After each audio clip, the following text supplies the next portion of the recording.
Dans ce nouveau programme, je vais vous commenter l'épisode 100 de votre série La Patrona. Let's go! Tout commence avec Gabriella qui se plaint à Francisca, sur le fait que son fils est en train de devenir alcoolique comme son père, et cela l'accable beaucoup. Francisca la conseille de tout dire à David. Il a le droit de savoir que sa mère est en vie. Étant nerveux, Gabriella lui demande de ne pas lui mettre la pression. Cette dernière lui dit que c'est son rôle de le faire. Sinon, rien ne va changer, et David va encore plus souffrir. Et en plus, si jamais l'un d'entre eux meurt sans connaître la vérité. Gabriella lui demande de ne plus parler ainsi, c'est beaucoup stressant. Est-ce qu'elle croit qu'un malheur peut leur arriver selon sa vision? Non, répond Francisca, mais ce dont elle ignore c'est de savoir combien de temps ils passeront dans ce monde. Et là, Gabriella réplique qu'elle ne veut pas perdre son fils, c'est ce qui l'inquiète beaucoup. Francisca lui dit que tout se passera bien, elle est sûre que David va comprendre. Mais Gabriella a peur, car elle redoute comment son fils va réagir. Et elle ne pourra plus tenir, si jamais son fils la rejette. Vu la peur de Gabriella, Francisca lui tient main forte. En sortant de la douche, David se souvient du jour où elle était dans les bras de Veronica, puis Antonia est venue faire une scène sans raison. Après ce souvenir, David se demande pourquoi sa grand-mère a réagi ainsi. À l'instant, sa nouvelle copine entre avec une bouteille d'alcool, qu'elle l'offre à David. Ce dernier lui demande où est-ce qu'elle l'a obtenue cette boisson. Elle ment en disant qu'elle l'a prise dans la cuisine. Du coup, David réplique qu'il ne la croit pas, car Ponzia ne garde pas l'alcool dans la cuisine.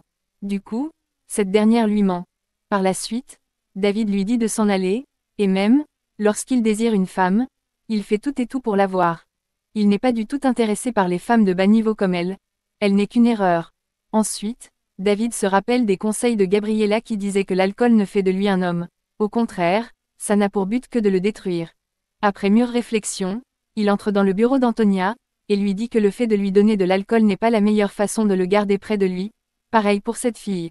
Elle remercie Antonia pour ses efforts, mais il n'apprécie de rien entre ces deux choses. De son côté, Irène est malheureuse, car elle croit que la maladie de sa fille n'est que la punition de ce qu'elle a fait à Gabriella dans le passé. Mais Patricia lui dit que ce qui arrive c'est plutôt dû au fait qu'elle ait choisi le mauvais chemin. Et là, Patricia dit qu'elle regrette sincèrement ses erreurs. Elle détestait Gabriella à cause de la jalousie, et Alejandro était amoureuse d'elle au lieu d'Irène. Elle voulait croire que Gabriella était la cause du suicide de Julia. Elle utilisait ce prétexte pour se justifier. Mais aujourd'hui, elle a découvert que leur sœur ne s'est pas suicidée. Elle a plutôt été assassinée. En entendant cette nouvelle, Patricia s'attriste. Irène pareil, elle est de plus en plus malheureuse.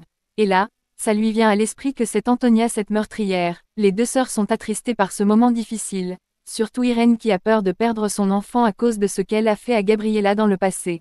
De son côté, Rodrigo ne comprend pas pourquoi Hannibal vient l'interrompre lors de son interrogatoire. Ces derniers sont venus sous l'ordre d'Antonia, dans le but d'empêcher que Chopo le camionneur aille en prison. Il utilise pour prétexte le fait que Chopo a rempli son devoir en tant que citoyen en renseignant plus d'informations sur l'accident. Mais au lieu de le remercier, Rodrigo ne fait que lui mettre la pression. Rodrigo leur dit qu'il s'agit d'un interrogatoire. Et il ne fait que son travail. Hannibal lui dit que ce n'est pas la peine de continuer. D'ailleurs, s'il s'obstine à le harceler, il pourrait être licencié de sa fonction pour plusieurs années. Mais Rodrigo leur dit de rester à l'écart, car il ne fait que son travail.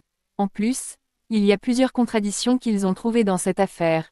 Ce citoyen n'a pas donné la vraie version des choses, ce n'est pas une personne normale comme les autres, car il a passé la majeure partie de sa vie en tôle.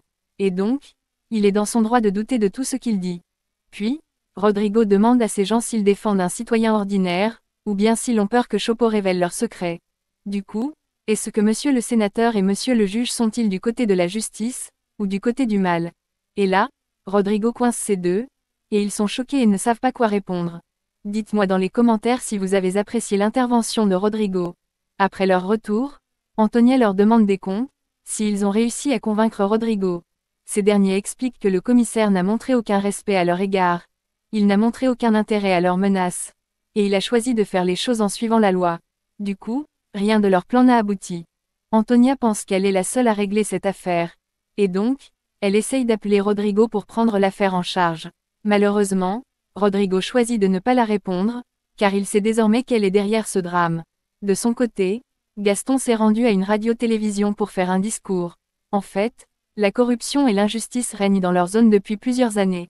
Mais cela prendra bientôt fin, car il fera de son mieux pour tout révéler concernant les auteurs de ces fléaux dans leur région. Quelques heures plus tard, David se rend chez Francisca avec sa valise.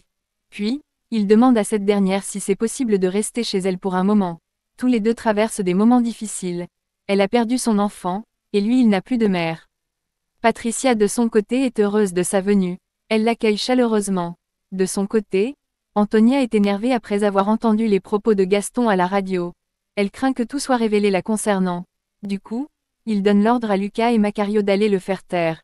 De son côté, David cause avec Francisca, en lui décrivant le fait que Véronica ressemble beaucoup à sa mère.